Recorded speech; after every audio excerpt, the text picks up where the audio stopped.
Olá, minha gente, tudo bem com vocês? Espero que estejam super bem e prontos para mais uma leitura da Palavra do Senhor. E hoje estaremos lendo no capítulo 21 do livro de Êxodo, capítulo 24 do livro de Lucas, 39. É isso? 39. Vamos conferir. 39 do livro de Jó e capítulo 9 de 2 Coríntios. Eu já vai abrir aí tua Bíblia no capítulo 21 do livro de Êxodo e vamos começar com oração.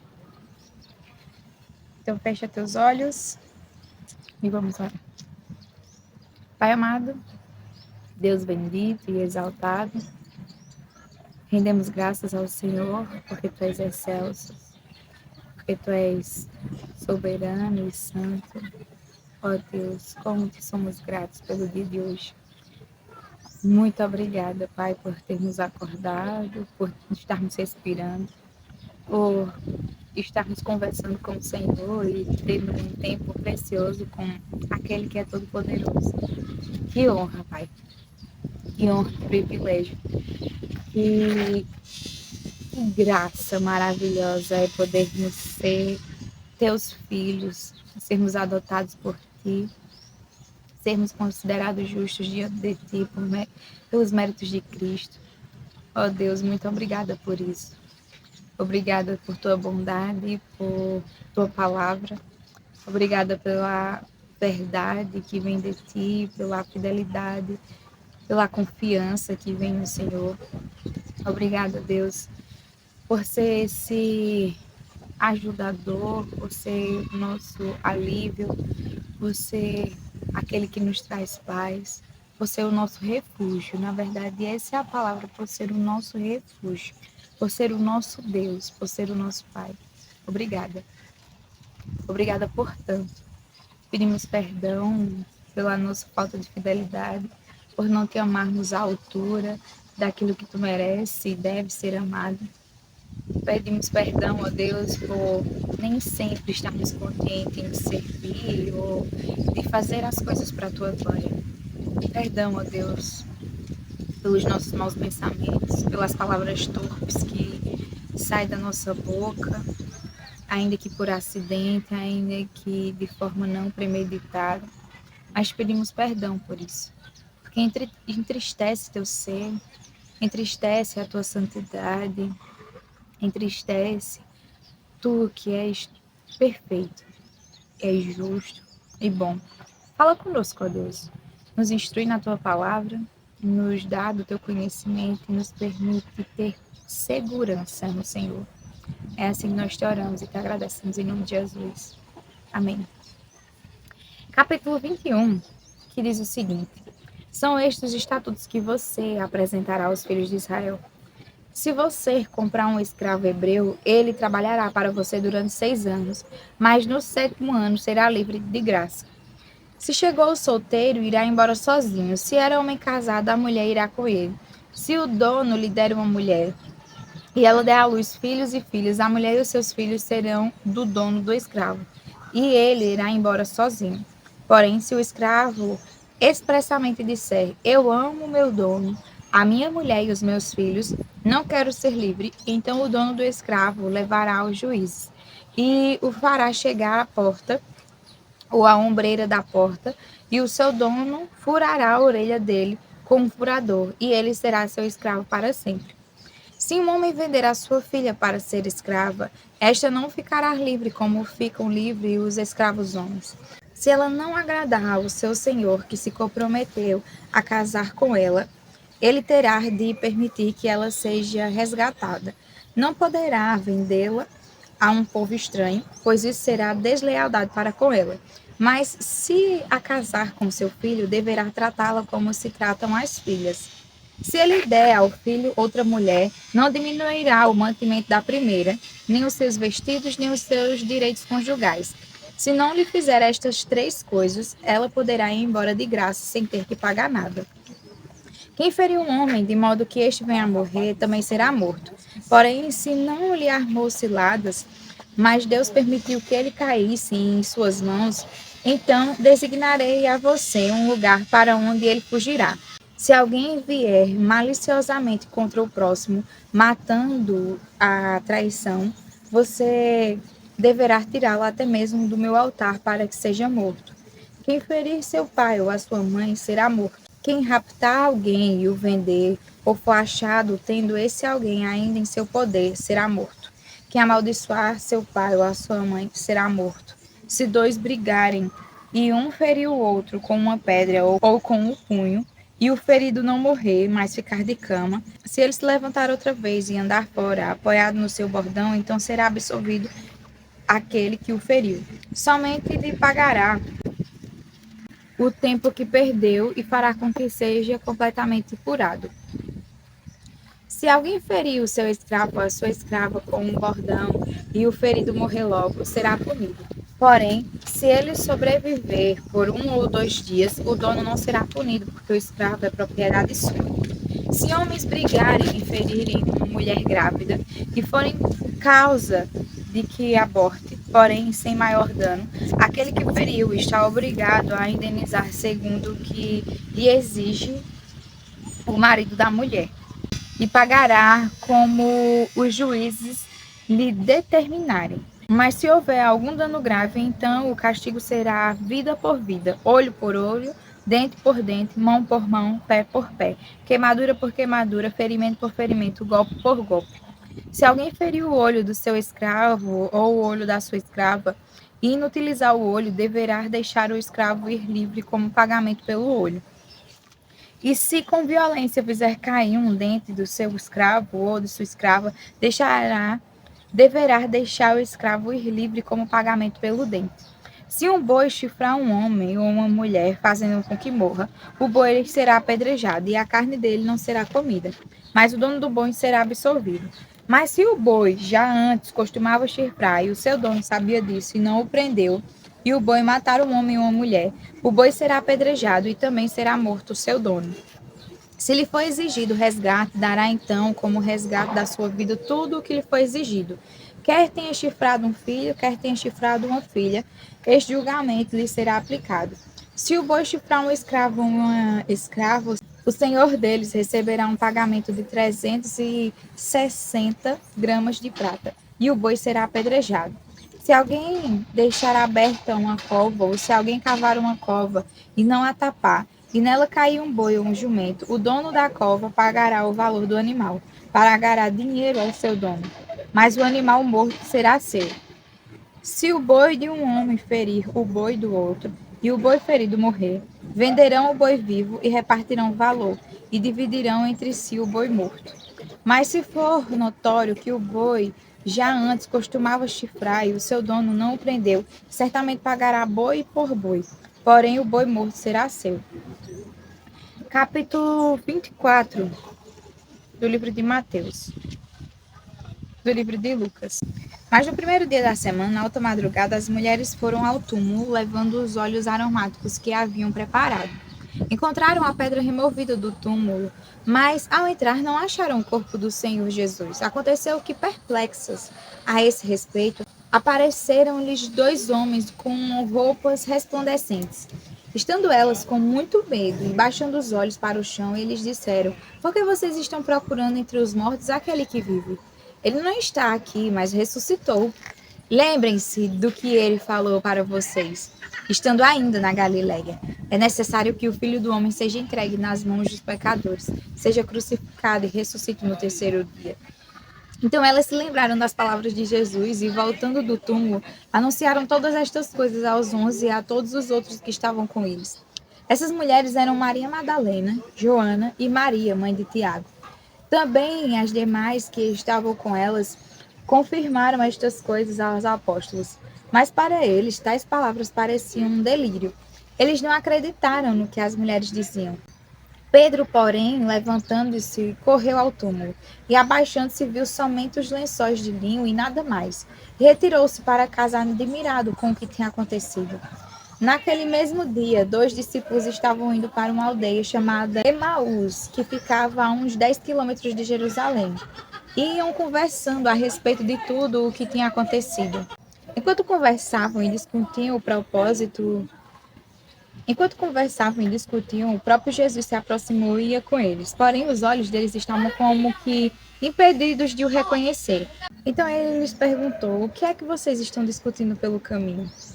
E eles pararam, entristecidos. Um, porém, chamando Cleopas, respondeu: será que você é o único que esteve em Jerusalém e não sabe o que aconteceu lá nestes últimos dias?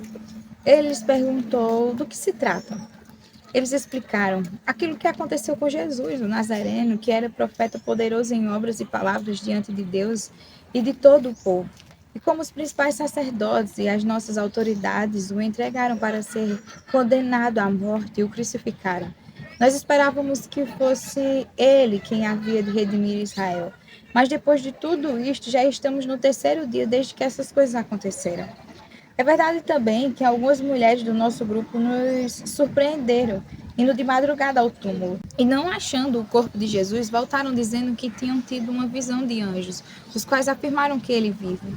De fato, alguns dos nossos foram ao túmulo e verificaram a exatidão do que as mulheres disseram, mas não o viram. Então ele lhes disse: como vocês são insensatos e demoram para crer em tudo o que os profetas disseram? Não é verdade que o Cristo tinha de sofrer e entrar na sua glória? E, começando por Moisés e todos os profetas, explicou-lhes o que constava a respeito dele em todas as Escrituras. Quando se aproximavam da aldeia para onde iam, ele fez menção de passar adiante. Mas eles o convenceram a ficar, dizendo: fique conosco, porque é tarde e o dia já está chegando ao fim. E entrou para ficar com eles. E aconteceu que, quando estavam à mesa, ele pegou o pão e o abençoou. Depois partiu o pão e deu a eles. Então os olhos deles se abriram e eles reconheceram Jesus. Mas ele desapareceu da presença deles e disseram um ao outro: não é verdade que o coração nos ardia no peito quando ele nos falava pelo caminho, quando nos explicava as Escrituras? E na mesma hora, levantando-se, voltaram para Jerusalém, onde acharam reunidos os 11 e outros com eles, os quais diziam: de fato, o Senhor ressuscitou e já apareceu a Simão. Então os dois contaram o que lhes tinha acontecido no caminho e como tinham reconhecido o Senhor no partir do pão. Falavam eles ainda estas coisas quando Jesus apareceu no meio deles e lhes disse: que a paz esteja com vocês. Eles, porém, ficaram assustados e com medo, pensando que estavam vendo um espírito. Mas ele lhes disse: por que vocês estão assustados? E por que surgem dúvidas no coração de vocês? Vejam as minhas mãos e os meus pés, que sou eu mesmo. Toquem em mim e vejam o que é verdade, porque um espírito não tem carne nem ossos, como vocês estão vendo que eu tenho. Dizendo isto, mostrou-lhes as mãos e os pés, e por não acreditarem eles ainda, por causa da alegria e como estavam admirados, Jesus lhe disse: vocês têm aqui alguma coisa para comer? Então lhe apresentaram um pedaço de peixe assado, e ele comeu na presença deles. A seguir, Jesus lhes disse: são estas as palavras que eu lhes falei, estando ainda com vocês. Era necessário que se cumprisse tudo o que está escrito a respeito de mim na lei de Moisés, nos profetas e nos salmos. Então lhes abriu o entendimento para compreenderem as Escrituras e disse-lhes: assim está escrito que o Cristo tinha de sofrer, ressuscitado entre os mortos no terceiro dia, e que em seu nome se pregasse arrependimento para remissão de pecados a todas as nações, começando em Jerusalém. Vocês são testemunhas destas coisas. Eis que envio sobre vocês a promessa de meu Pai. Permaneçam, pois, na cidade, até que vocês sejam revestidos do poder que vem do alto. Então Jesus os levou para fora até Betânia, e erguendo a mão, os abençoou. Aconteceu que, enquanto os abençoava, ia se retirando deles, sendo elevado para o céu. Então eles, adorando, voltaram para Jerusalém, cheios de alegria, e estavam sempre no templo, louvando a Deus. Capítulo 39 do livro de Jó. Você sabe o tempo em que as cobras monteses têm os filhos, ou cuidou das costas quando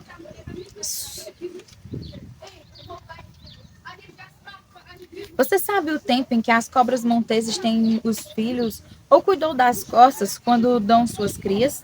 Pode contar os meses que cumprem? Ou sabe o tempo do seu parto? Elas se curvam para terem seus filhos e lançam de si as suas dores. Seus filhos se tornam robustos, crescem no campo aberto, saem e nunca mais voltam para elas. Quem pôs em liberdade o jumento selvagem? Quem soltou as suas cordas? Eu lhe dei o deserto por casa e a terra salgada por morada. Ele se ri do tumulto da cidade, não ouve os gritos do guia. Os montes são o lugar do seu pasto e anda à procura de tudo o que está verde. Será que o boi selvagem aceitará trabalhar para você? Será que ele passará a noite junto da sua manjedoura? Por acaso você consegue prendê-lo ao arado com cordas? Ou irá ele atrás de você para desfazer os torrões nos campos do vale? Você vai confiar nele por causa da grande força que ele tem, ou deixará o seu trabalho por conta dele?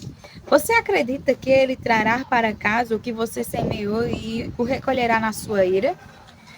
A avestruz bate alegre as asas, como se tivesse asas e plumagem de cegonha. Ela põe os seus ovos no chão e deixa que sejam chocados na areia. E se esquece de que algum pé os pode esmagar ou de que os animais do campo podem pisá-los.